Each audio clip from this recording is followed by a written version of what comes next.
A very warm and hearty good day to all of you. My name is Ramanpreet Kaur Bhatia. I am a chartered accountant from ICI, a certified public accountant from CPA Australia, and a distinguished Toastmaster from Toastmasters International. In this video, which is part 2 of our previous video, I'll be discussing a few aspects about leadership styles from Module 1 of Global Strategy and Leadership subject of CPA Australia.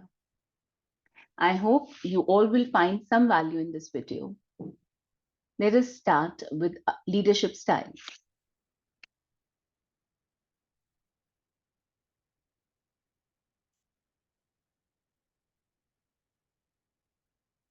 Now, what are leadership styles? As we discussed in our previous video also, at some point in your career, you may take on leadership role. Whether you are leading the meeting, project, team, or an entire department, you might consider identifying with or adopting a definite leadership style. And that leadership style will be based on your own personality or the circumstances around you. It happens with all of us as professionals because most of the professionals, most of the chartered accountants, most of the CPAs, they develop their own style of leadership based on factors like experience, your own personality, as well as those specific needs of the company and the organizational culture. We know all of us are different as leaders. So let us try and explore another style of leadership which is based on the intensity of change. Now, what is intensity of change? As in when the organization is changing, as in when the circumstances around us are changing, we need to, as a leader, we need to adapt ourselves as per those changes happening around us. So these are some of the leadership styles. I try to summarize them in the form of a table. Leadership styles based on intensity of change. There are basically 4 leadership styles which are given in the module based on intensity of change that is happening in an organization. These are collaborative, consultative, directive, and coercive. Now, as you can see in the table, I have given the description of style, the appropriate time of application, and some examples. Now, some points or some cells in this table are blank. I would request all of you to just go through these styles and try and find out examples, because in exam you will be asked the questions, or you will be given a case study, or you will be given an example and you will be asked about which leadership style is this. So once you are clear about the description, once you are clear about the appropriate time for application, you can already make your own examples. Our first one is collaborative leadership. What is collaborative leadership? We say that it is collaboration, right? So this leadership style centers on teamwork and cooperation. This particular approach, it encourages active participation from team members. The values, the diverse opinions are valued here.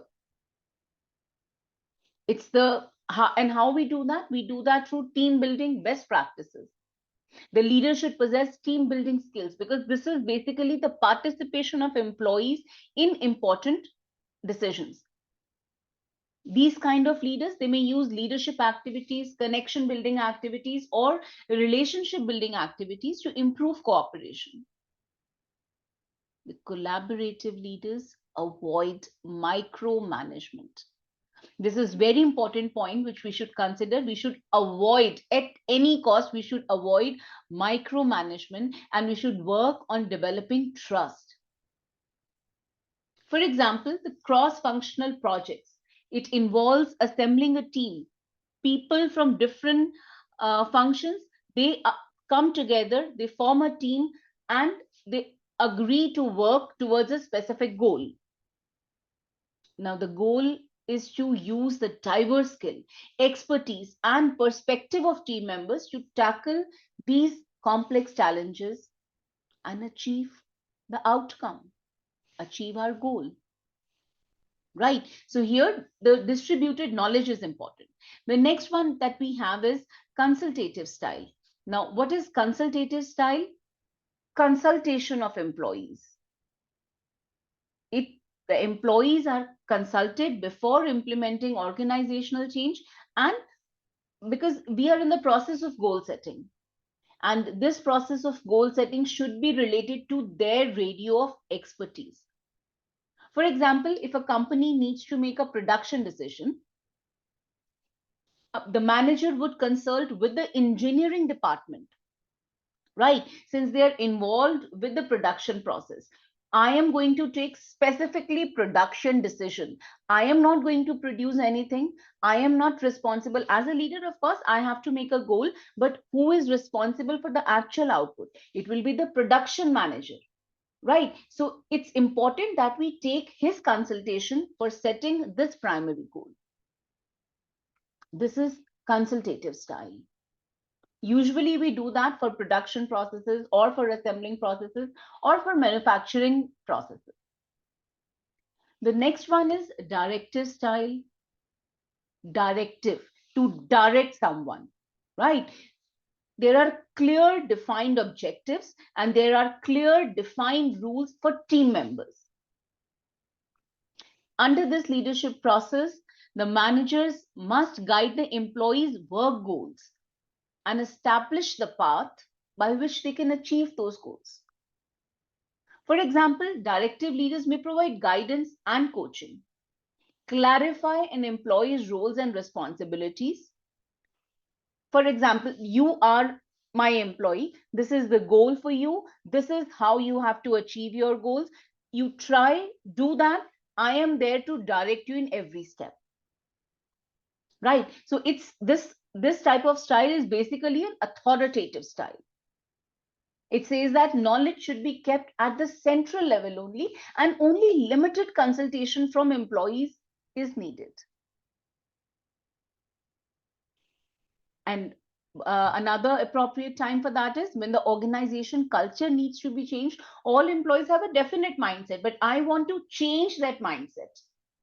In that case, I will not be collaborating with them. In that case, I will not be consulting them. No, I have to direct them. I have to tell them that this is what you have to do. Then only the culture will develop. So we have to clarify employees' roles and responsibilities, remove any obstacles that prevent the completion of tasks, and give awards when appropriate. The last one is coercive style. Coercive style is forced. On forced style, I am forcing my employees to do something. This is totally opposite of the collaborative style. This style makes an effective, this emerges as the effective style in industries such as manufacturing and construction, right? We said consultative also and coercive also. This type of leadership ensures that employees strictly follow the directions, rules, and policies within workplace, a step ahead than directive. In directive, we used to take the limited participation, but in coercive, no participation from employees. It's only me as a leader, and I'll be forcing this change process on you. Right? Why is this needed? Because if everything is given to the employees, I have given clear instructions to the employees, then the teams meet the objectives faster and safer and more efficiently. This is an autocratic leadership style, very direct form of leadership built on instructing employees what to do and how to do, all while expecting strict compliance. Right? So, coercive leaders often have full control over their employees and offer a low degree of autonomy. Right? So, these are the leadership styles based on intensity of change.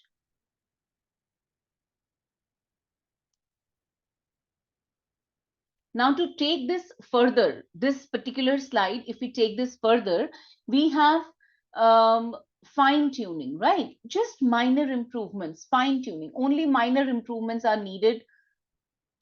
So accordingly, I will choose my style, whether I should be collaborative, or I should be consultative, or I should be directive or coercive.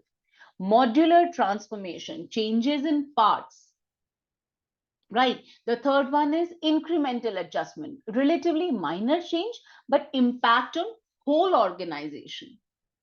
So what kind of leadership style will suit here? And then you have corporate adjustment, adjustment in the whole organization. So below given is it's a chart, it's a picture which is given in the module also, which makes a correlation between this fine tuning, incremental adjustment, modular transformation, and corporate transformation. So there are certain terms like Taylorism or charismatic transformations or turnarounds or task focused transition. There may be questions asked based on this chart.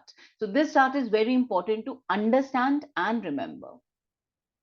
Right. So these are our leadership styles based on intensity of change. Now we come to the next one, which is leadership styles based on team and individual development stage. We say that we are not dealing with machines, we are dealing with employees. Who are employees? Employees are human beings. As human beings, all of us go through various cycles of development, right? In start when we start our work, we are inexperienced. As and when we work on that particular project, we become experienced. As and when we get transferred to another project, we get experience, right? So based on the individual development stage, a leader has to modify his or her style. Again, this is the chart, this is the table for leadership styles. I have given the description of style, and then further I have given the example. Again, I'll say I have left few cells so that you can try, you can just think about examples based on the description of the style. The first one is directing, directing leadership style, which is authoritarian style based on instruction and supervision. This is the same what we did earlier in the previous slide, right? So we will not be explaining, I'll not be explaining much about this. Example I gave you, if we are talking about individual development stage, if we say that a junior member joins, or or somebody who is a fresher, he joins the organization, and then we have to tell that person, in that case that person is totally new, that person is totally inexperienced. I have to direct such employee. I have to give instructions to that employee. When he starts working, I have to supervise that employee. I cannot leave him just like that because he is inexperienced, right? So their directing style works, right? The second one is coaching style. Now pause for a moment and think, what is coaching and mentoring? Coaching style works best when managers want to help employees to build lasting strength, and when employees are open to feedback and willing to learn. This is same as mentorship. This is the same thing as a mentor and a protege. I, as a mentor, try and help my protege to develop his hidden skills, right? To build those skills which should help him in long run.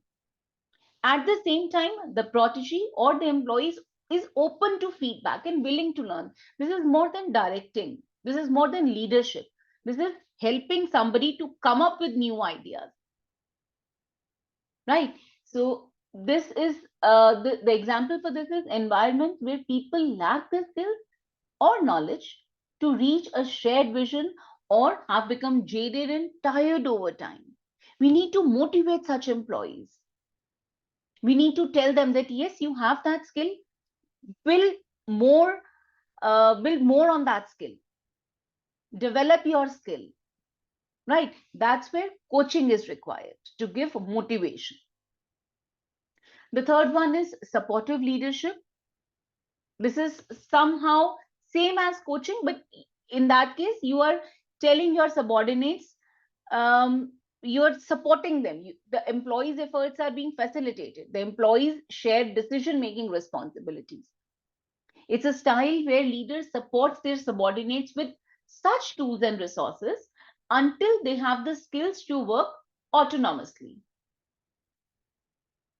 Right?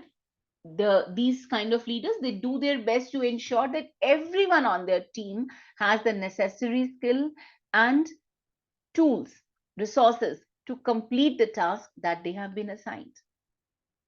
Accepting, positive, appreciative, considerate, empathetic. These are some of the skills of a supporting leader. Then delegation, of course, there is no need to explain this. Delegation is where we delegate the authority plus the responsibility to employees. Right? Generally, we do that for experienced employees. I have given you this authority. At the same time, you are accountable for the outcome also. Right? To whom do we give this kind of delegation? Only when we know or when we are sure that this employee is experienced and this employee can handle this activity very well or this project very well. In that case, we just delegate. Right. So these are the four styles based on team and individual development stage: directing, coaching, supporting, and delegating.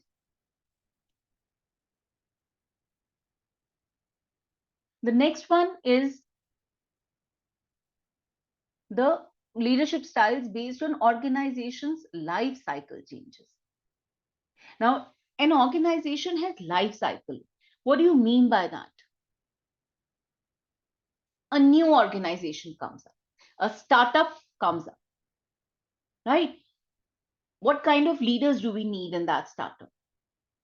Leaders who set up the process, right? Who give the clear picture to the vision in their minds, who give a clear shape to the vision in their minds. Then, as the organization progresses and it reaches the growth stage, we need somebody who can just take care of what all is happening. Right? In the risk taker, in the first stage, I have just set up the processes. Then I'm going to take care of those processes. Then, if further some problem happens in my organization, I have to take corrective actions. I have to correct whatever is going wrong. Right? A stage comes when the organization is on declining stage. Now everything is gone. This, I know for a fact that this organization cannot work any longer. Then what I'll do is I'll take out whatever is left and shut down the rest. Right? So these are four stages of an organization life cycle. And what kind of leaders do we need during these life cycle changes? The first one is risk taker, usually the founders of the organization, required at the startup and growth stage. The second one is caretaker. I am growing, I am reaching towards my maturity stage. Right? I need a caretaker to take care of the things what all is happening around me right now in my organization. So what is the description of the style? Helps to move from growth to maturity stage, provides stability, increasing rivalry stage, and entrepreneurial spirit is not good in this stage. In this stage, we are just aiming for the stability. We are not aiming for any entrepreneurial spirit.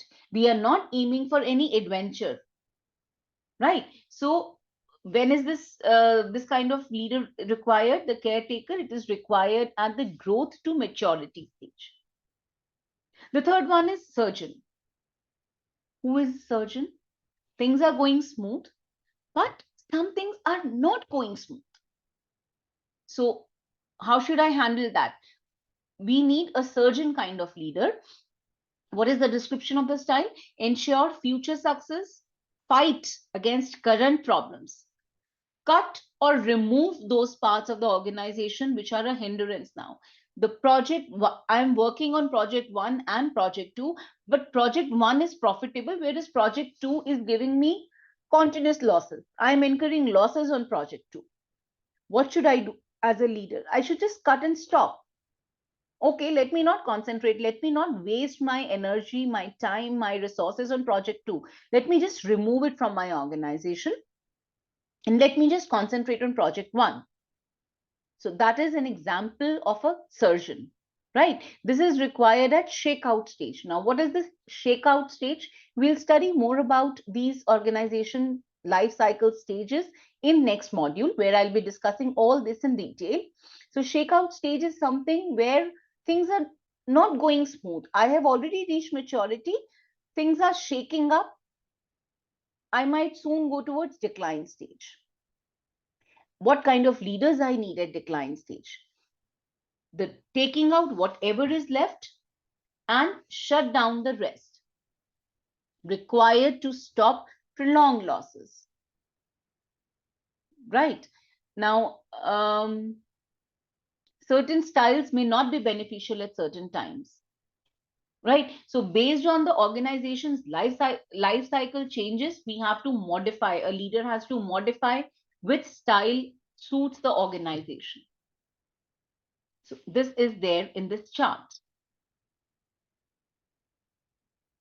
Now, next, we are going to talk about leadership styles for decision making. I have to make some decisions for my organization. I have to make, as a CPA, as a CA, I have to make a strategy for my organization. I have to make some decisions. Can I make those decisions on my own? Yes, of course. I want to make, I am the owner of the organization. I can make those decisions on my own. But what will happen when I pass this decision to my middle management or to my execution level management? They will straight away discard that decision. No, this is the decision that you have taken. This is the strategy that you have made, but this is not possible practically. I will say, oh, I was not aware that this is not possible practically. Why? Because I have not consulted anyone. I have not told, I have not asked anybody else's contribution in that. So to be an effective leader, I need some definite style in my personality so that I can make correct decisions. What kind of leadership styles are those? There are again 4 kinds of leadership styles, which is command, collaboration, consensus, and convenience. What is command?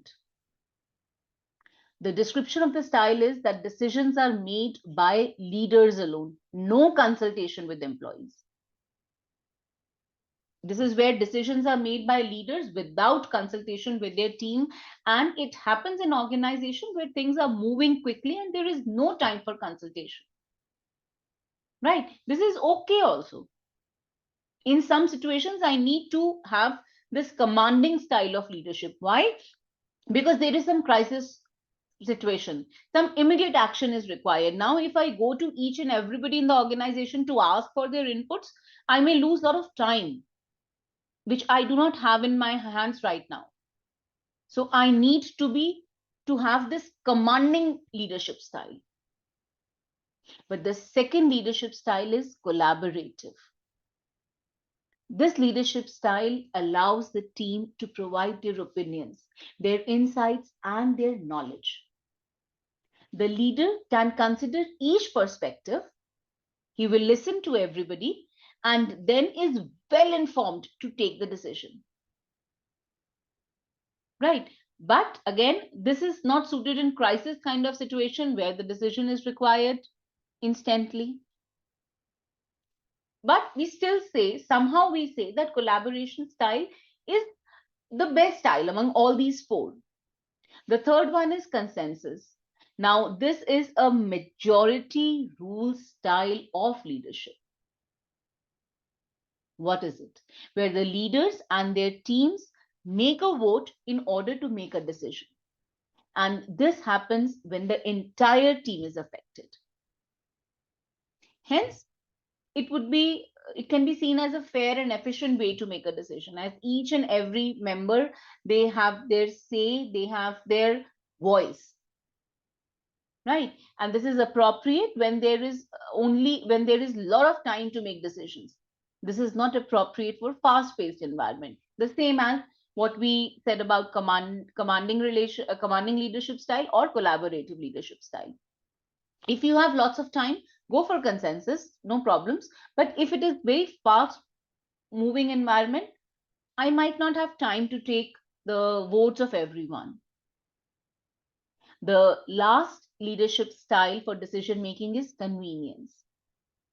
This is essentially, again, a delegation of decision making by the leader, whereby they locate a trusted member to take the ultimate decision. However, it is important that decision makers remain stable throughout the process. Right? I have, because what is the reason behind that? Because I have to ensure that there is same alignment and direction in the organization. It's not that today I have delegated this responsibility to employee A, tomorrow I will give the same level of authority and responsibility to level B for the same project. No, I have to trust this person A, I have to trust that person. I have to try and help that person. I've delegated this responsibility to you. You are an experienced member. Why is this required? Because I want the process to be smooth. I want an alignment for the entire process. Again, convenience process is also the contingency process. Contingency, if you remember, we studied about contingency approach, which is the situational approach. So I have to work as per the situation. So that is convenience style of leadership. Right. Moving further, there are some terms uh, which are given in the module, which are given in the book. So you just have, in case the question comes on these terms, you can always refer to this slide. The Cubone principle, it says that who stands to gain? Power distance, how power is distributed in society and organization, extent to which people accept that it is distributed unequally. This is mostly found in Asian countries, right? So that is power distance, how power is distributed unequally in the organization. And if you live in an Asian society, you must have experienced that this is generally accepted by people also. The next term which is given in the module is gunaxi, which is good connection, attention to network of social relationships and to reduce uncertainty and improve business success. We develop relationship with other employees, or we develop relationship with other people in our organization, so that we are socially connected, so that we have a good network. And if you have a good network, if you have a good social reputation, then the work becomes easier, your mind becomes lighter, you get the support of everyone. So this is the term which is mentioned in the module, that is gunaxi. The next one is management by walking around. What is this? This is again you can just say that this is a kind of leadership style, because here I am walking in between the people. I try and mix myself with my employees. I sit with them, I eat lunch with them, or I work with them. This is called management by walking around. Walk around with open eyes and ears. Talk about changes, talk about benefits, talk about future success. Tell the benefits of this to your employees. So, this is management by walking around. Next, the topic that we will be discussing is business ethics and corporate social responsibility. What are business ethics? Business ethics is the study of rules of conduct, basic values, and ethical principles of an organization and its practices. Every organization has some ethics. The ethics might not be written anywhere, right? The values might not be written anywhere. Nobody has told me that this should be your value. This is developed in the organization with time, right? So, and when those values develop, we make certain rules of conduct. This is how we have to work. So this is the business ethics is the study of rules of conduct, basic values of an organization. Then what is corporate social responsibility? As an organization, I have some responsibility towards society. So, corporate social responsibility is the obligation to minimize the negative effects on society and to account for their economic, social, and environmental output. What is the difference between CSR or corporate social responsibility and basic business ethics?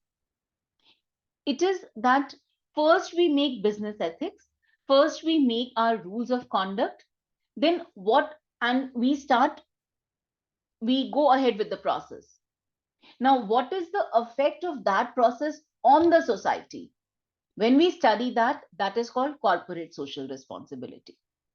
So the CSR refers to the effect that an organization's actions have on society, whereas business ethics is about guidance and formation behind those decisions that shape those actions. Therefore, in such situations, leaders play a very influential role because they are the ones who are making the decisions. They are the one who is making the strategy. They are the one who has to take the organization forward.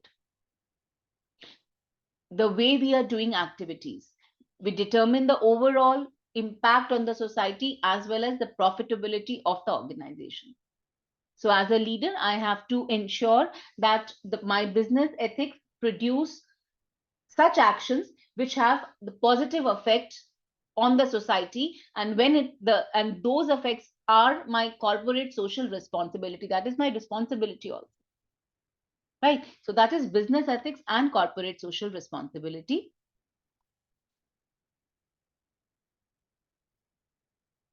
Now we talk about values and ethics. Again, as I said, that usually what happens is that huge importance is placed on making profits in one business, because obviously that is the primary reason why we are doing business or why an organization is engaged in the competition. That is again a primary motive. We have pressure to succeed in that competitive market. However, at the same time, the organizations are increasingly under the scrutiny by the regulators. It's not that I am earning profit, that is my sole motive. Of course, that is my sole motive.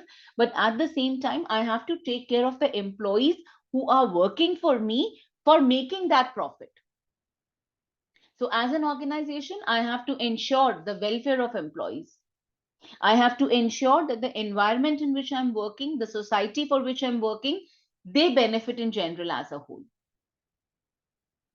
But there is generally a trade off. As a leader, I have a trade off because increased profits may be achieved at the expense of what we call as the good corporate citizenship, because we know that our reputation is linked to our performance. The consumers, the customers, if they know that this organization has a standard of performance, this organization works for the welfare of people, they are attracted to that organization. So the ethics and morals are also very important. I give you an example for this thing. Sometimes when we buy some products from an organization, or say from a company, on any e-commerce platform, you sometimes for some organization they write that every amount that you spend on buying from our organization, rupee one or dollar one or dollar two, is will be given to this so and so organization which works for the welfare. What is that? As a human being, we get attracted to, yes, because if I am spending $100, $2 are going for the welfare. So my reputation is built, that organization's reputation is built, right? That is value and ethics. What is the classical view of ethics? It says that if we concentrate on social effects, profits will be compromised. And this concept was given by Milton Friedman. He was against this. He was against that classical view of ethics. He said that companies' main motive should be only profit and the primary responsibility towards shareholders. However, at the same time, he insisted that these activities should be without fraud or deception or through open competition. He said, I have to earn profit. That is my primary motive. What the best that I can do is I will not do any fraud, or I will not do any deception, or I will not do any illegal kind of activity, or something, I will not do something wrong to gain that profit, but profit making is my primary objective. That is classical view of ethics. Now there is another thing which is socio-economic view of ethics. What does this say about the ethics? Now the concept is that the responsibility goes beyond profit imperative to include protecting. It works, the values should be towards improving the society as a whole, the welfare of the society. Hence, a leader should understand that the organization should refrain from socially undesirable behavior in good capacity and have a positive impact on the society. Now, there are two examples given in the book, which is example 1.12 and example 1.13. Just go through these two examples and what is the difference? Example 1.12 is about the classical view, and example 1.13 is based on the socio-economic view of ethics. In a nutshell, we can say that leaders are responsible for setting in ethical role model for the conduct of the organization. For the conduct of the organization. And it is this conduct which provides a value for all stakeholders. And by stakeholders, when we say stakeholders, we mean the internal stakeholders, which are the primary shareholders who have given their money, who have invested their money in the organization. We need to give them profits. At the same time, we should ensure, as a leader, we should ensure that our actions should not have any negative effects on the society. And from our own end, we should try and make positive effects on the society. Right? We should be working in such a way that the organization earns profit also, at the same time does good for the society also. So that is socio-economic view of ethics. Now the next one that we are going to study is leadership role in decision making. Now, leaders' role in decision making. Now, what is this? We say that leaders should take rational decisions.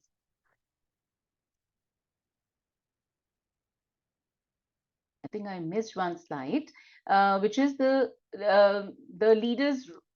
leaders' role in ethics. Now, we studied about the values and ethics. What is the leadership role in ethics? Everything that we have discussed till now, we'll just go through the slide. When leaders make strategy, they should be ethical. They should be role model. They should decide the boundary. Leaders should internalize the negative effects of operations. For example, what we can do is reduction of byproducts, reduction of pollution, etc. At the same time, there are two aspects, right, for values and ethics: decrease or reduce the negative effects, increase or enhance the positive effects. So leaders, on the one hand, leaders should internalize the negative effects of operation.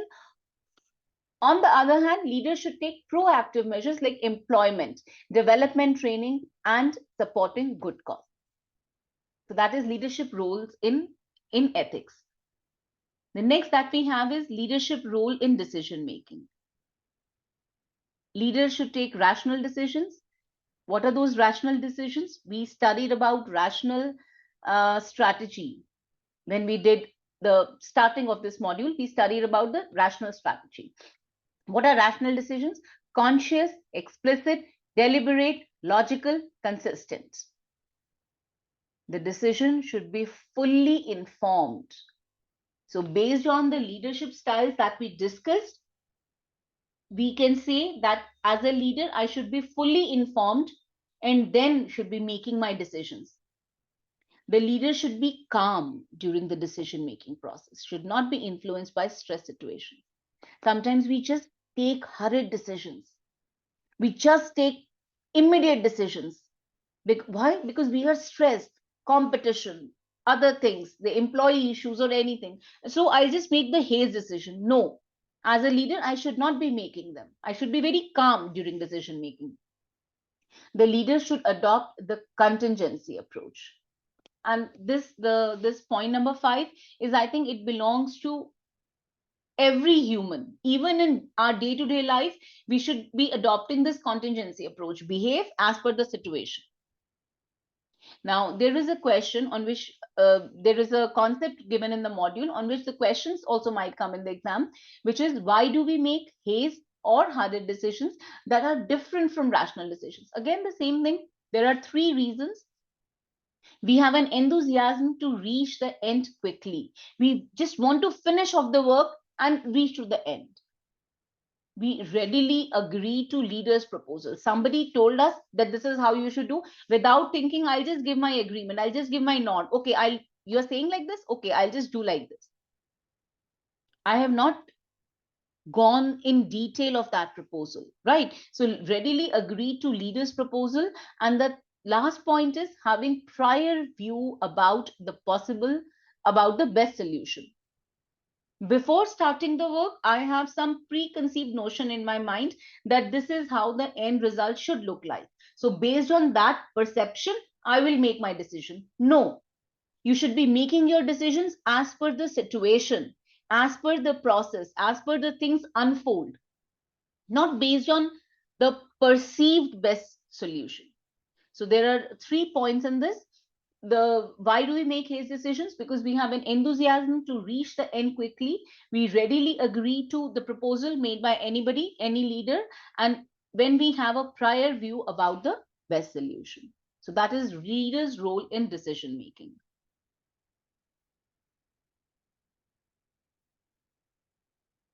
Now that is the end for this video, or the leadership styles. This was the second part of our previous video. Now this more or less completes our module number 1. So in next video, I'll be starting with module number 2, and I'll be discussing some few major aspects of module 2. Right? In case if you have any doubts or any explanations required, do comment. I hope you all have found value in this video. Thank you so much.